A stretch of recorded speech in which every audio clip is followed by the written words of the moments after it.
안녕하십니까. 저는 성균관대학교 디자인학과 서피스 디자인 전공 1학번 송윤주라고 합니다.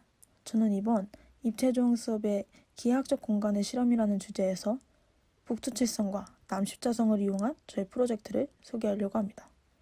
먼저 어떻게 지금의 주제가 정해지게 되었는지에 대한 소개를 드린 후 중심 소재인 북두칠성과 남십자성에 관한 정보, 자료를 설명해 드린 뒤 과제 진행 과정을 소개하고 그 후 결론을 말씀드리도록 하겠습니다. 저는 먼저 기하학적 공간이라는 것을 이해하기 위해 기하학이란 무엇인지를 알아보았습니다. 기하학이란 선과 면, 도형 등 기하학적인 대상의 모양, 크기, 상대적인 위치, 그리고 공간의 성질에 대한 연구를 하는 수학의 한 갈래라고 하는데요. 저는 그 중에서 선, 면, 도형이라는 요소에 집중하게 되었고 그러한 요소들로 이루어진 기하학적인 예시가 무엇일까 고민하였습니다. 그러던 중 저는 별자리가 문득 생각이 났습니다. 우주라는 공간에 있는 별이 원이라는 도형, 즉 기하학적 공간 형태로 나타나지고 선이라는 요소가 또 다른 원인, 기하학적 공간과 연결이 되어 새로운 기하학적 공간과 형태를 만들어낸다라는 생각을 하게 되었죠. 이러한 저의 생각을 교수님과 다른 여러 학우분들 앞에서 설명을 드렸었고 교수님이 그럼 별자리에 사실적인 요소들을 이용해보면 어떨까라는 아이디어에 또다시 영감을 받아 북두칠성의 7개의 별과 남십자성의 4개의 별의 사실적인 차이에 근거한 새로운 기하학적 공간과 형태를 인식하기라는 주제를 생각해냈습니다. 즉, 사실적인 요소들을 이용하여 별자리들을 재구성해보고 그것들을 여러 방면에서 관찰해본 뒤 새로운 기하학적 공간과 형태를 찾는 것입니다. 이런 저의 주제에서 첫 번째 키워드는 바로 북두칠성과 남십자성입니다. 저는 많은 별자리들 중 가장 대표적인 이 두 별자리를 선택하여 진행하기 때문입니다. 두 번째 키워드는 바로 사실적 차이입니다. 당연히 별자리를 그냥 재구성하는 것이 아니고 구체적이고 사실적인 기준과 요소를 가지고 진행하기 때문입니다. 마지막 키워드는 바로 새로운 공간과 형태입니다. 첫 번째 요소를 두 번째 요소로 재구성하여 우리가 알지 못했던 새로운 공간과 형태를 찾는 것이 목표이기 때문입니다. 이제 저는 북두칠성과 남십자성에 관한 자료를 설명드리려고 합니다. 저는 이 두 가지를 각각 사회적 그리고 수학적인 관점에서 조사를 해보았습니다. 먼저 사회적인 측면에서의 북두칠성은 방향을 알려주는 역할뿐만 아니라 아주 오래전부터 생명이라는 가치와 함께 쓰이는 요소였습니다. 이는 고인돌이나 고분의 벽화 등에서 북두칠성이 자주 등장하였기 때문인데요. 이를 통해 북두칠성이 얼마나 높은 가치를 가지고 있었는지를 알 수 있었습니다. 다음은 북두칠성의 각각의 별들의 이름과 의미입니다. 첫 번째 별은 알카이드, 탐라성, 천추성이라는 이름을 갖고 있고 관을 끄는 딸들의 우두머리, 하늘의 으뜸인 법, 생명의 근원인 물을 생성하고 하늘의 축이다 라는 의미를 갖고 있고, 두 번째 별은 미자르, 검은성, 천선성이라는 이름을 가지고 있으며 허리띠, 땅, 형벌을 주관한다 라는 의미를 갖고 있습니다. 세 번째 별은 아리오스, 녹존성, 청기성이라는 이름을 가지고 있으며 동쪽의 살찐 꼬리, 재난과 해침이라는 의미를 갖고 있습니다. 네 번째 별은 메그레츠, 문곡성, 청권성이라는 이름을 가지고 있으며 꼬리의 근원, 하늘의 입법, 하늘의 권력, 하늘의 저울이라는 의미를 갖고 있습니다. 다음 별은 페그다, 염정성, 옥형성이라는 이름과 허벅지, 죄 있는 자를 죽임, 북두칠성의 중심이라는 의미를 갖고 있습니다. 여섯 번째 별은 메라크, 모곡성, 개양성이라는 이름을 갖고 있고 허리, 하늘의 오곡 저장 창고, 가장 위력적 인간의 수명을 연장을 담당한다 라는 의미를 갖고 있습니다.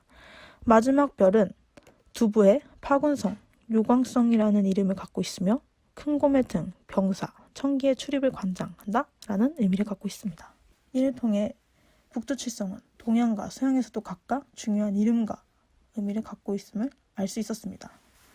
다음은 수학적 측면에서의 지구와의 거리, 밝기, 고유 등 객관적인 정보를 찾아보았는데요. 이 정보들이 가장 실질적으로 별자리들을 재구성하는 데 가장 중요한 정보였습니다. 지구와의 거리를 통해 옆의 별들 간의 사이, 간격 등을 알 수 있었고 밝기 등을 통해 별의 크기를 사실적으로 재구성할 수 있었으며 구유색을 통해 모두 다 똑같은 색이 아닌 각각의 색으로 표현할 수 있었습니다. 다음은 남십자성입니다. 남십자성의 사회적인 가치는 굉장히 높습니다. 호주, 브라질, 뉴질랜드 등 많은 남반구의 국가들의 국기에는 바로 이 남십자성이 들어가 있는데요. 이를 통해 이 별이 남반구에서 굉장한 가치를 지님을 알 수 있었습니다.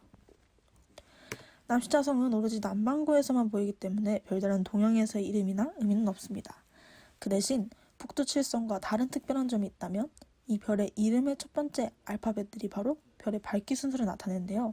첫 번째 별인 아크룩스, 두 번째 별인 베크룩스, 세 번째 별인 가코룩스, 네 번째 마지막 데크룩스, 이런 식으로 이 순서로 밝기가 점점 어두워집니다. 남십자성의 별의 이름의 구조를 보면 어떠한 이러한 알파벳의 요소와 뒤에 크록스가 결합이 되어 있는데요.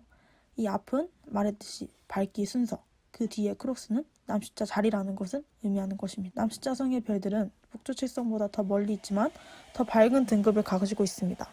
별들의 사이 거리도 굉장히 멉니다. 단순히 따지고 보면 가장 짧고 가장 먼 가크룩스와 아크룩스의 거리는 약 3804광년이죠. 저는 이 조사한 자료들을 가지고 재구성을 시작했습니다. 처음에는 손으로 직접 그림을 그려가며 정리를 시작했습니다. 이 단계에서는 대략적인 위치들과 밝기에 따른 별들의 크기 등을 정리했는데요. 그 다음 단계에서는 그림으로 정리한 것들을 바탕으로 스티로폼 볼과 이쑤시개를 이용하여 모형을 만들었습니다. 이 단계를 통해서는 입체적으로 별자리들을 파악하고 그림에서 잘못된 것을 수정하거나 보완할 점을 추가하는 그러한 단계였습니다. 다음은 알아보기 쉽게 일러스트를 이용하여 깨끗하게 정리하고 수정 보완하는 단계를 거쳤습니다. 이 일러스트는 두 번의 단계를 거쳐 최대한 정확하고 완성도가 높은 재구성을 하려고 노력을 했는데요. 첫 번째 일러스트 단계에서는 명확하게 크기나 위치 등을 잡으려고 노력했습니다. 남시자장도 똑같은 방식으로 했죠. 하지만 별들이 구별이 잘 안 가고 어떻게 이동이 되는지를 알 수가 없는 문제점이 있었기 때문에 그 두 번째 일러스트 단계에서는 그것을 보완하려고 노력했습니다. 이것은 우측 방면이고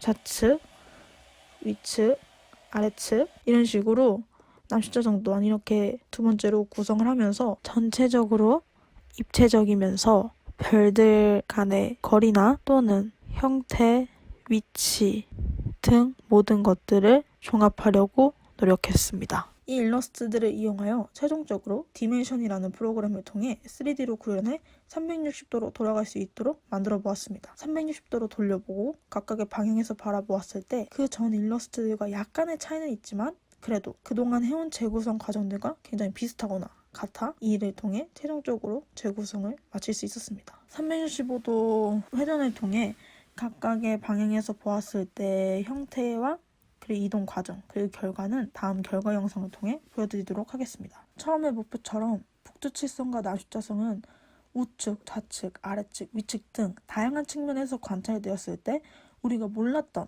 북두칠성과 남십자성의 별자리의 기하학적 공간과 형태를 나타내고 있었습니다. 점과 선으로 이루어진 별자리들은 각각의 사실적인 요소들을 통해 재구성이 되고 다양한 측면에서 관찰된다면 또 다른 형태와 공간을 나타낼 수 있다는 것입니다. 감사합니다.